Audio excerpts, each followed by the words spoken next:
Ravi colours இன்றைய trending பெண்களுக்கான exclusive கலெக்ஷனுடன் kurtis, palazzo pant, Patiala pant, துப்பட்டாக்கள், ஷேப்வேர்கள், நைட்டிகள், பிராண்டட் உள்ளாடைகளும் கிடைக்கும். ரவி கலர்ஸ், நேரு வீதி, ராஜா தியேட்டர் சிக்னல் அருகில், புதுச்சேரி. வணக்கம். முக்கிய செய்திகள்.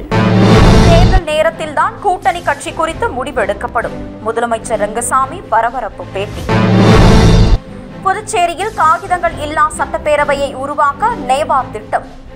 சட்டமன்ற உறுப்பினர்களுக்கான கணினி பயிற்சியை துவக்கி வைத்தார் முதலமைச்சர் ரங்கசாமி. இரவு நேரத்தில் திடீர் அணிவகுப்பில் ஈடுபட்ட காவல்துறை. கடற்கரை சாலையில் பரபரப்பு. ஒயிட் டவுன் பகுதியில் தாறுமாறாக நிறுத்தப்படும் சுற்றுலா பயணிகளின் வாகனங்கள். போக்குவரத்து நெரிசலால் பொதுமக்கள் அவதி. இனி விரிவான செய்திகள். கடந்த 7ஆம் தேதி நடைபெற்ற என்ஆர் காங்கிரஸ் கட்சியின் 15ஆம் ஆண்டு விழாவில் கட்சியின் நிறுவனரும் புதுச்சேரி முதலமைச்சருமான ரங்கசாமி பேசும்போது, கட்சியை தமிழக பகுதிக்கும் விரிவுபடுத்தி நிர்வாகிகளை நியமித்து வரும் சட்டசபை தேர்தலில் தமிழகத்தில் கூட்டணி கட்சியினருடன் போட்டியிட தயாராகி வருவதாக தெரிவித்தார். முதலமைச்சரின் இந்த அறிவிப்பை தொடர்ந்து தமிழகத்தை சேர்ந்த முக்கிய பிரமுகர்கள் புதுச்சேரி முதலமைச்சரை சந்தித்து வருகின்றனர்.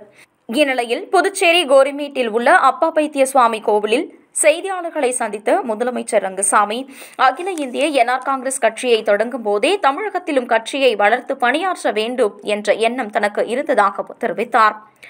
மேலும் தமிழக பகுதிகளுக்கு தான் செல்லும் போது அப்பகுதி மக்கள் மற்றும் தனது நண்பர்கள் தமிழகத்திலும் என்ஆர் காங்கிரஸ் கட்சியை வர வேண்டும் என்று கோரிக்கை வைத்தனர்.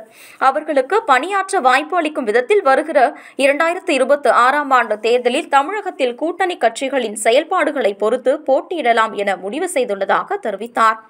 இதனைத் தொடர்ந்து பல்வேறு மாவட்டங்களிலிருந்து பலரும் தன்னை சந்தித்து வருவதாக தெரிவித்த அவர், தமிழக வெற்றிக் கழகத்தின் தலைவர் விஜயும் புசி ஆனந்தும் தனது நண்பர்கள் என்று அவர் தெரிவித்துள்ளார். இந்த காரணத்தினால்தான் அவர்களை சந்திப்பதாக தெரிவித்த அவர், தேர்தல் நேரத்தில் கூட்டணி கட்சிகள் பற்றி முடிவெடுக்கப்படும் என்று அவர் தெரிவித்துள்ளார். புதுச்சேரியில் என்ஆர் காங்கிரஸ் கட்சி தொடங்கிய 15 ஆண்டில் 2 முறை காங்கிரஸ் திராவிட முன்னேற்ற கழக கூட்டணியை எதிர்த்து வெற்றி பெற்று முதலமைச்சர் ரங்கசாமி தற்போது தமிழகத்திலும் கட்சியை விரிவுபடுத்த தீவிரம் காட்டி வருவது புதுச்சேரி மற்றும் தமிழக அரசியலில் பரபரப்பை ஏற்படுத்தியுள்ளது. புதுச்சேரியில் காகிதங்கள் இல்லா சட்டப்பேரவையை உருவாக்கும் வகையில் நேவா திட்டத்தின் கீழ் சட்டமன்ற உறுப்பினர்களுக்கான கணினி பயிற்சியை முதலமைச்சர் ரங்கசாமி துவக்கி வைத்தார்.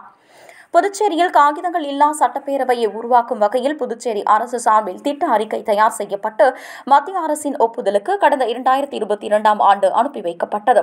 இதனை பரிசீலித்த மத்திய அரசு புதுச்சேரி சட்டப்பேரவையை காகிதம் இல்லா சட்டப்பேரவையாக மாற்றுவதற்கு நேவா என்ற திட்டத்தின் மூலம் சுமார் 8,16 லட்சம் ரூபாயை நிதி ஒதுக்கீடு செய்தது. அதன்படி சட்டமன்ற உறுப்பினர்களுக்கு கணினி பயிற்சி அளிக்கும் நிகழ்வு சட்டப்பேரவை வளாகத்தில் துவங்கியது. நிகழ்ச்சியில் சிறப்பு விருந்தினராக கலந்து கொண்ட முதலமைச்சர் ரங்கசாமி சட்டமன்ற உறுப்பினர்களுக்கான கணினி பயிற்சியை துவக்கி வைத்தார். இதில் முதற்கட்டமாக சட்டப்பேரவையில் எழுப்பப்படும் வினாக்கள் மற்றும் நேவா மென்பொருளை அதற்கு எப்படி பயன்படுத்துவது என்பது குறித்தும் சட்டமன்ற உறுப்பினர்கள் மற்றும் அதிகாரிகளுக்கு, ஊழியர்களுக்கும் பயிற்சி அளிக்கப்பட்டது. இதன்படி நடப்பாண்டிற்கான பட்ஜெட் கூட்டத்தொடர் முழுவதும் காகிதம் இல்லா பட்ஜெட்டாக அமைய உள்ளது என்பது குறிப்பிடத்தக்கது. மேலும் சட்டமன்ற உறுப்பினர்களின் கேள்விகளுக்கு அதிகாரிகள் எவ்வாறு பதிலளிப்பது என்பது குறித்தும் பயிற்சிகள் அளிக்கப்பட உள்ளது. குற்ற சம்பவங்களை தடுக்கும் பொருட்டு கிழக்கு பகுதி காவல்துறையினர் கமாண்டோ படையினருடன் கடற்கரை சாலையில் கொடி அணிவகுப்பு நடத்தினர். புதுச்சேரி ரெயின்போ நகரில் சமீபத்தில் 3 ரவுடிகள் கொடூரமாக வெட்டி கொலை செய்யப்பட்டனர். இந்த வழக்கில் குற்றவாளிகள் கைது செய்யப்பட்டு சிறையில் அடைக்கப்பட்டாலும் ஒரே நேரத்தில் 3 பேர் கொலை செய்யப்பட்ட சம்பவம் பொதுமக்களிடையே அச்சத்தை ஏற்படுத்தியுள்ளது. இந்த சம்பவத்திற்கு பிறகு காவல்துறையினர் இரவு நேர ரோந்து பணிகள் தீவிரப்படுத்தப்பட்டுள்ளது. இந்நிலையில் கிழக்கு பகுதி காவல்துறை கண்காணிப்பாளர் ரகுநாயகம் உத்தரவின் அடிப்படையில் பெரியகடை ஒதியஞ்சாலை காவல் ஆய்வாளர் ஜெய்சங்கர், செந்தில்குமார் தலைமையிலான காவல்துறையினர் மற்றும் கமாண்டோ படையினருடன் கடற்கரை சாலையில் உள்ள பல்வேறு பகுதிகளில் கொடி அணிவகுப்பு நடத்தினர். அப்போது சந்தேகப்படும்படியான நபர்களை பிடித்து விசாரணை நடத்தியதுடன் குடிபோதையில் பொது இடங்களில் ரகளையில் ஈடுபடுவோர்களை எச்சரித்து அனுப்பினர். காவல்துறையினரின் இந்த திடீர் கொடி அணிவகுப்பு காரணமாக கடற்கரை சாலையில் பரபரப்பு ஏற்பட்டது. சிறந்த சுற்றுலா தலமாக திகழும் புதுச்சேரிக்கு நாளுக்கு நாள் சுற்றுலா பயணிகளின் வருகை அதிகரித்துக் கொண்டே வருகிறது. அதிலும் குறிப்பாக வார இறுதி நாட்கள் உட்பட விழா கொண்டாட்ட நாட்களில் வெளிமாநிலங்கள் மட்டுமல்லாமல் வெளிநாட்டை சேர்ந்த பல்வேறு சுற்றுலா பயணிகளும் அதிக அளவில் வருகை தருகின்றனர். இதன் காரணமாக புதுச்சேரியில் போக்குவரத்து நெரிசல் அதிகரித்துக் கொண்டே வருகிறது. இந்நிலையில் புதுச்சேரிக்கு வரும் சுற்றுலா பயணிகளை அதிகம் கவரும் இடங்களில் மிக முக்கிய இடங்களில் ஒன்றாக திகழ்வது ஒயிட் டவுன் பகுதி. இங்குள்ள கட்டிட அமைப்புகள் மற்றும் சாலைகள், மணக்குள விநாயகர் கோவில், அரவிந்தர் ஆசிரமம், ரோமன் ரோலன் நூலகம், ஆளுநர் மாளிகை, சட்டசபை வளாகம், அருங்காட்சியகம் உள்ளிட்ட இடங்களும் சுற்றுலா பயணிகளை அதிகம் கவர்கின்றன. இந்நிலையில் இந்த ஒயிட் டவுன் பகுதியில் வார விடுமுறை நாட்களையொட்டி புதுச்சேரிக்கு வந்துள்ள சுற்றுலா பயணிகளின் மகிழுந்துகள் சாலையின் இருபுறமும் ஆங்காங்கே நிறுத்தப்பட்டுள்ளது. இதனால் அந்த பகுதி வழியாக வாகனங்கள் செல்வதில் கடும் சிரமம் ஏற்பட்டுள்ளதால் வாகன ஓட்டிகள் மற்றும் பொதுமக்கள் கடும் அவதிக்குள்ளாகி வருகின்றனர். மேலும் வார விடுமுறை நாட்களில் சுற்றுலா பயணிகளின் வாகனங்கள் ஒயிட் டவுன் பகுதியில் சாலைகளில் தாறுமாறாக நிறுத்தப்படுவதால் உள்ளூர் வாசிகள் கடும் அவதிக்குள்ளாகியுள்ளனர். எனவே இதற்கு உரிய நடவடிக்கை எடுக்க வேண்டும் என்றும் பொதுமக்களும் சமூக ஆர்வலர்களும் கோரிக்கை வைத்துள்ளனர். எதிர்வரும் 2026ஆம் ஆண்டில் தேசிய ஜனநாயக கூட்டணி அமோக வெற்றி பெற்று மீண்டும் முதலமைச்சராக ரங்கசாமி அமர்வார் என்று சபாநாயகர் செல்வம் தெரிவித்துள்ளார். புதுச்சேரி சட்டசபை வளாகத்தில் செய்தியாளர்களை சந்தித்த சபாநாயகர் செல்வம், புதுச்சேரியில் 600 கோடி ரூபாய் செலவில் புதிய ஒருங்கிணைந்த சட்டமன்ற வளாகம் கட்டுவது மற்றும் கூடுதலாக சிறப்பு நிதி 3600 கோடி ரூபாய் மத்திய அரசிடம் கேட்டுள்ளோம். அதற்காக வரும் 26ஆம் தேதி துணைநிலை ஆளுநர், முதலமைச்சர் ரங்கசாமி மற்றும் தலைமை செயலர் சென்று பிரதமர் மற்றும் நிதி அமைச்சரை சந்தித்து வலியுறுத்தியுள்ளதாக குறிப்பிட்ட அவர், வருகிற மார்ச் மாதம் முழு பட்ஜெட் தாக்கல் செய்யப்பட்டுள்ளதாக தெரிவித்தார். மேலும் இந்த கூட்டணியானது தொடர்ந்து நீடிக்கும் என்று தெரிவித்த அவர், எதிர்வரும் 2026ஆம் ஆண்டு தேர்தலில் தேசிய ஜனநாயக கூட்டணியில் முதலமைச்சர் ரங்கசாமி மீண்டும் பதவியேற்பார் என்றும் உறுதியாக தெரிவித்துள்ளார். 2021ஆம் ஆண்டில் தேசிய ஜனநாயக கூட்டணி அரசு அமைந்த பிறகு பென்ஷன் தொகை உயர்த்துதல் உள்ளிட்ட பல்வேறு மக்கள் நலத் திட்டங்கள் செயல்படுத்தப்பட்டுள்ளதாக சபாநாயகர் செல்வம் தெரிவித்துள்ளார்.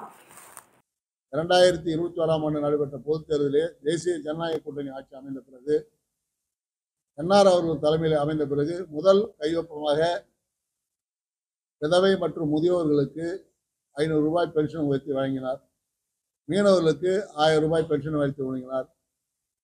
ஊனமுற்றோர்களுக்கு 1000, 1500, 2000 என பென்ஷனை உயர்த்தி வழங்கினார். அதே போன்று தேர்தல் வாக்குறுதியை கொடுத்த இலவச அரிசி இன்றைக்கு முழுமையாக 4 மாதங்களுக்கு இலவச அரிசி போட்டுள்ளோம். பொங்கல் தொகுப்புக்கான பணம் முழுவதும் அவருடைய வங்கி கணக்கில் செலுத்தப்பட்டிருக்கிறது. அதே போன்று டிஆர்டிஏ மாவட்ட ஊரக வளர்ச்சி முகமை மூலம் நடைபெறுகின்ற 100 நாள் வேலை வாய்ப்பு என்பது கடந்த ஆட்சியிலே வெறும் 2 நாட்கள் 3 நாட்கள் மட்டுமே ஒரு வருடத்துக்கு வழங்கப்பட்ட வந்த நிலையில் மாண்புமிகு பாரத பிரதமர் நரேந்திர மோடி அவர்கள் பதவியேற்ற பிறகு புதுச்சேரி மாநிலத்திலே தொடர்ந்து 100 நாட்கள் வேலை வழங்கப்பட்டு வருகிறது. இன்றைக்கு தொடர்ந்து அந்த மக்களுக்கான 40 லட்சம் மேண்டேட்ஸ் எனப்படும் பணியானது கிராம பகுதியிலே கொம்யூன் பஞ்சாயத்தில் இருக்கின்ற 108 கிராம பஞ்சாயத்து சேர்ந்த புதுவில் இருக்கிற 108 கிராம பஞ்சாயத்துக்கும் அது காரைக்காலில் இருக்கிற கிராம பஞ்சாயத்துக்கும் தொடர்ந்து அந்த 100 நாள் வேலை வாய்ப்பானது வழங்கப்பட்டு வருகிறது. அதே போன்று இன்றைக்கு தார் சாலைகள் இந்த அரசு பதவியேற்றவுடன் முழுவதுமாக தார் சாலைகள் முழுவதுமாக புனரமைக்கப்பட்டு ஏறத்தாழ 1000 கோடி ரூபாய்க்கு இன்றைக்கு எந்தவித கட்சி பாகுபாடும் இல்லாமல் அனைத்து சட்டமன்ற உறுப்பினர்களுக்கான பணிகளும் சிறப்பான முறையில் நடைபெற்றுக் கொண்டு வருகிறது.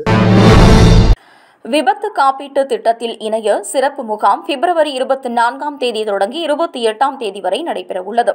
இதுகுறித்து பாண்டிச்சேரி அஞ்சல் கோட்ட முதுநிலை கண்காணிப்பாளர் கமால் பாஷா வெளியிட்டுள்ள செய்திக்குறிப்பில், இந்திய அஞ்சல் துறையும் இந்தியா போஸ்ட் பேமெண்ட்ஸ் வங்கியும் இணைந்து பல்வேறு நலத்திட்டங்களை மக்களுக்கு வழங்கி வருகிறது. அதன்படி மிகவும் பயனுள்ள, பொதுமக்களிடம் பெரும் வரவேற்பு பெற்றுள்ள திட்டமான விபத்து காப்பீட்டு திட்டத்தை அனைத்து தரப்பு மக்களிடமும் கொண்டு போய் சேர்க்கும் விதமாக விபத்து காப்பீட்டு பதிவு வாரம் வரும் பிப்ரவரி 24ஆம் தேதி முதல் 28ஆம் தேதி வரை இந்த திட்டம் நடைபெற உள்ளது என்றும், நாள்தோறும் வேலை செய்யும் இடங்களில், வீடுகளில், பயணங்களின் போது பல்வேறு எதிர்பாராத விபத்துகளால் பொதுமக்கள் பாதிக்கப்படுகின்றனர்.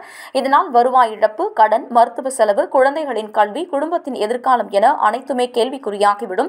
இவை அனைத்தையும் கருத்தில் கொண்டு எதிர்பாராத விபத்துகளால் ஏற்படும் செலவுகள், பகுதி ஊனம், நிரந்தர ஊனம் மற்றும் உயிரிழப்பு அனைத்திற்கும் பயனளிக்கக்கூடிய விபத்து காப்பீட்டு திட்டத்தை பொதுமக்களுக்கு அஞ்சல் துறை இந்தியா போஸ்ட் பேமெண்ட்ஸ் வங்கி வழியாக வழங்கி வருகிறது என்றும், இந்த திட்டத்தில் 18 முதல் 65 வயதிற்குட்பட்டவர்கள் தங்களை இணைத்துக் கொள்ளலாம் என்றும் தெரிவித்துள்ளார். இந்த விபத்து காப்பீட்டு திட்டத்தில் இணைவதற்கான சிறப்பு முகாமை பயன்படுத்திக் கொண்டு பொதுமக்கள் பயனடையுமாறு கேட்டுக் கொள்ளப்பட்டுள்ளது. புதுச்சேரி முன்னாள் பாரதிய ஜனதா கட்சி சட்டமன்ற உறுப்பினர் சாமிநாதன் வெளியிட்டுள்ள அறிக்கையில், புதுச்சேரியில் 4 ஆண்டுகளில் அமைச்சர்களின் டீ செலவு 28 லட்சம் ரூபாய் என்றும் பூங்கொத்து செலவு 41 லட்சம் ரூபாய் மற்றும் மாதத்திற்கு 80,000 ரூபாய் வரை காருக்கு டீசல் போடுவதாக தகவல் அறியும் உரிமை சட்டம் மூலம் அதிர்ச்சி தகவல் வெளியாகியுள்ளது. இதுபோன்று புதுச்சேரி மாநிலத்தில் ஆளும் அரசு பல வகையில் மக்களுடைய வரிப்பணத்தை விரயம் செய்து வருகிறது. பல்வேறு பகுதிகளில் பள்ளி கட்டிடங்கள் கட்டுவதற்கு பணம் இல்லை. புதுச்சேரிக்கு சுற்றுலா பயணிகள் அதிகமாக வரும் நகர பகுதியில் கழிப்பட வசதி இல்லை. பொது மருத்துவமனையில் போதுமான கட்டட அமைப்பு இல்லை. ஆனால் 4 ஆண்டுகளில் இந்த அரசு சாதாரண டீக்கு 28 லட்சம் ரூபாய், பூங்கொத்திற்கு 40 லட்சம் ரூபாய் செலவழித்து உள்ளனர்.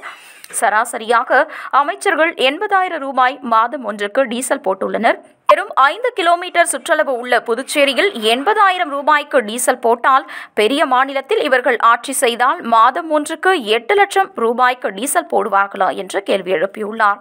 மேலும் முந்தைய காங்கிரஸ் அரசு இதேபோல் பல்வேறு வகையில் மக்களின் பணத்தை முறைகேடாக பயன்படுத்தி வந்தது. தற்போது காமராஜர் ஆட்சி என்ற பெயரில் மக்களின் வரிப்பணம் வீணடிக்கப்படும் அரசாக புதுச்சேரி அரசு உள்ளது என்றும் குற்றம் சாட்டினார். மேலும் இதில் பல்வேறு முறைகேடுகள் நடந்துள்ளதாக குற்றம் சாட்டிய அவர் அனைத்து துறைகளிலும் ஊழல் மலிந்துவிட்டது என்றும் தெரிவித்தார். இதேபோல் பல்வேறு துறைகளில் தகவல் உரிமை சட்டத்தில் தகவல் பெறப்பட்டால் இந்த அரசு எவ்வளவு முறைகேடு செய்துள்ளது என்பது மக்களுக்கு வெட்ட வெளிச்சமாக தெரியவரும் என்றும் முன்னாள் சட்டமன்ற உறுப்பினர் சாமிநாதன் தெரிவித்துள்ளார். புதுச்சேரியில் மொபைல் ஆப் மூலம் முன்பதிவு செய்து பயணிக்கும் டாக்ஸி பயன்பாடு கடந்த சில நாட்களுக்கு முன்பு தொடங்கப்பட்டது. இதற்கு ஆட்டோ சங்கங்கள் கடும் எதிர்ப்பு தெரிவித்து வருகின்றன. இந்நிலையில் புதுச்சேரி போக்குவரத்து துறை அதிகாரிகள் வெளியிட்டுள்ள செய்திக்குறிப்பில் தனிநபர் போக்குவரத்திற்காக வாங்கப்பட்ட வாகனங்களை வணிக நோக்கத்திற்காக மக்கள் போக்குவரத்து சேவையை பூர்த்தி செய்ய மொபைல் செயலி மூலம் புக் செய்து பயணிப்பது இயக்குவதும் சட்டத்திற்கு புறம்பானது என்றும் பைக் டாக்ஸிக்கு இதுவரை முறையான அனுமதி பெறவில்லை. வாகனம் பயன்படுத்தும் போது அதற்கான வரி செலுத்தி பர்மிட் பெற வேண்டும் என்றும் மஞ்சள் நிற நம்பர் பிளேட் பயன்படுத்த வேண்டும். பைக் டாக்ஸி இயக்கும் நபரின் முன் அனுபவம் பின்புலம் தெரிவதில்லை. பைக்கிற்கு இன்சூரன்ஸ், பர்மிட் போன்ற ஆவணங்கள் இருக்கிறதா? சாலை பாதுகாப்பு விதிகள் பின்பற்றப்படுகிறதா? ஹெல்மெட் அணிந்து செல்கிறார்களா என்பதில் பெரும் சந்தேகம் உள்ளது. மேலும் பெண்கள் பயணிக்கும் போது அவர்களின் பாதுகாப்பு என்பது கேள்விக்குறியாகவே உள்ளது என்றும் இதுபோன்ற விதிகளை மீறி வாகனத்தை டாக்ஸியாக பயன்படுத்தும் வாகனங்கள் பறிமுதல் செய்து 10,000 ரூபாய் அபராதம் விதிக்கப்படும் என்று போக்குவரத்து துறை சார்பில் எச்சரிக்கப்பட்டுள்ளது. இதேபோல் அனுமதியின்றி இயங்கும் வாடகை வாகனங்களும் பறிமுதல் செய்யப்படும் என்று தெரிவிக்கப்பட்டுள்ள நிலையில் ஏற்கனவே 20 இருசக்கர வாகனங்கள் பறிமுதல் செய்யப்பட்டுள்ளதாகவும் தெரிவிக்கப்பட்டுள்ளது. புதுச்சேரி அரசின் சுகாதாரத்துறை சார்பில் காசநோயே இல்லாத புதுச்சேரியை உருவாக்க 100 நாள் விழிப்புணர்வு நிகழ்ச்சி நடைபெறுகிறது. இதன் முதல் நிகழ்ச்சியாக சுகாதாரத்துறை மற்றும் தொண்டு நிறுவனங்கள் இணைந்து விழிப்புணர்வு மாரத்தான் ஓட்டத்தை நடத்தியது. கதிர்காமம் அரசு மருத்துவமனை மற்றும் மருத்துவக் கல்லூரி வாசலில் இருந்து மாரத்தான் ஓட்டம் தொடங்கியது. இந்த ஓட்டத்தை முதுநிலை காவல்துறை கண்காணிப்பாளர் கலைவாணன் கொடியசைத்து துவக்கி வைத்தார். சுகாதாரத்துறை இயக்குநர் ரவிச்சந்திரன் மற்றும் அதிகாரிகள் பலர் பங்கேற்ற மாரத்தான் போட்டியானது வழுதாவூர் சாலை, ராஜீவ்காந்தி சிலை, காமராஜர் சாலை, அண்ணா சாலை வழியாக கடற்கரை சாலையை வந்தடைந்தது. சுகாதாரத்துறை சார்பில் நடைபெற்ற இந்த காசநோய் விழிப்புணர்வு மாரத்தான் ஓட்டத்தில் ஏராளமானோர் கலந்து கொண்டனர். புதுச்சேரியில் 7 பேர் ஆன்லைன் மோசடி கும்பலிடம் 77,000 ரூபாயை இழந்துள்ளனர். முத்தியால்பேட்டையை சேர்ந்த நித்யா இவரை வாட்ஸ்அப் மூலம் தொடர்பு கொண்ட மர்ம நபர் ஆன்லைன் பங்கு சந்தையில் முதலீடு செய்தால் அதிக லாபம் சம்பாதிக்கலாம் என ஆசை வார்த்தை கூறியுள்ளார். இதை நம்பிய நித்யாவும் 24,000 ரூபாயை செலுத்தி ஏமாந்துள்ளார். இதேபோல் சண்முகாபுரத்தை சேர்ந்த வித்யாராம் 15,000 ரூபாயும், வில்லியனூரை சேர்ந்த முருகன் தேசிய வங்கியின் பெயரில் வெகுமதி புள்ளிகளை மீட்டெடுப்பது தொடர்பாக வந்த குறுஞ்செய்தியை நம்பி ஏடிஎம் கார்டு விவகாரங்கள் மற்றும் ஓடிபி எண்ணை பகிர்ந்துள்ளார். இதனைத் தொடர்ந்து அவரது வங்கிக் கணக்கில் இருந்து 15,000 ரூபாய் எடுக்கப்பட்டு ஏமாற்றப்பட்டுள்ளது. இதேபோல் கரியமாணிக்கத்தை சேர்ந்த தட்சிணாமூர்த்தி ஆன்லைன் மூலமாக 6,000 ரூபாய் செலுத்தி நீர் மோட்டார் ஆர்டர் செய்துள்ளார். ஆனால் ஆர்டர் செய்த பொருள் குறிப்பிட்ட நாட்களுக்குள் வராததால் ஆன்லைன் ஷாப்பிங்கை சோதனை செய்த போது அது போலியானது என்பது தெரியவந்ததை அடுத்து அதிர்ச்சியடைந்தார்.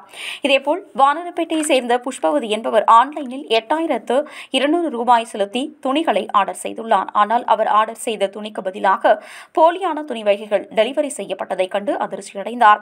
இதேபோல் பாப்பஞ்சாவடியை சேர்ந்த கணேஷ் 5000 ரூபாயும், திருநள்ளாரை சேர்ந்த ஹரிஹரன் 4000 ரூபாய் என மொத்தமாக ஒரே நாளில் 7 பேர் 77,424 ரூபாயை மோசடி கும்பலிடம் இழந்துள்ளனர். இதுகுறித்த புகாரின் அடிப்படையில் சைபர் கிரைம் காவல்துறையினர் வழக்கு பதிவு செய்து விசாரணை மேற்கொண்டு வருகின்றனர். மேலும் பொதுமக்கள் எச்சரிக்கையோடு இருக்க வேண்டும் என்றும் அறிவுரை வழங்கியுள்ளனர். மறைந்த தமிழக முன்னாள் முதலமைச்சர் ஜெயலலிதாவின் 77வது பிறந்த நாளையொட்டி அண்ணா திராவிட முன்னேற்றக் கழக பொருளாளர் ரவி பாண்டுரங்கன் நலத்திட்ட உதவிகளை வழங்கினார். மறைந்த அண்ணா திராவிட முன்னேற்றக் கழக பொதுச் செயலாளரும் முன்னாள் தமிழக முதலமைச்சருமான ஜெயலலிதாவின் 77வது பிறந்த நாள் விழா அரியாங்குப்பம் சட்டமன்ற தொகுதியில் கொண்டாடப்பட்டது. அரியாங்குப்பம் சட்டமன்ற தொகுதிக்குட்பட்ட முருங்கப்பாக்கம் பேட் மற்றும் தக்காத்தோப்பு ஆகிய பகுதிகளில் அதிமுக மாநில பொறுப்பாளர் ரவி பாண்டுரங்கன் ஜெயலலிதாவின் உருவப்படத்திற்கு மலர் தூவி மரியாதை செலுத்தினார். தொடர்ந்து அப்பகுதி பொதுமக்களுக்கு புடவையும், ஏழை எளிய மக்களுக்கு அன்னதானமும் வழங்கப்பட்டது. மேலும் டேக்வாண்டோ தற்காப்பு போட்டியில் தேசிய அளவில் தகுதி பெற்ற வீரர்களுக்கு நிதி உதவி வழங்கப்பட்டது. இந்நிகழ்ச்சியில் தொகுதியின் செயலாளர், அவைத்தலைவர் உட்பட அண்ணா திராவிட முன்னேற்றக் கழக நிர்வாகிகள் மற்றும் தொண்டர்கள் ஏராளமானோர் கலந்து கொண்டனர். இத்துடன் செய்திகள் நிறைவடைந்தன. வணக்கம். புதுச்சேரி உங்கள் AMN டிவி செய்திகளை யூடியூபில் உடனுக்குடன் காண AMN டிவி பாண்டிச்சேரி சேனலை சப்ஸ்கிரைப் செய்யுங்கள். பெல் பட்டனை மறக்காமல் கிளிக் செய்யுங்கள்.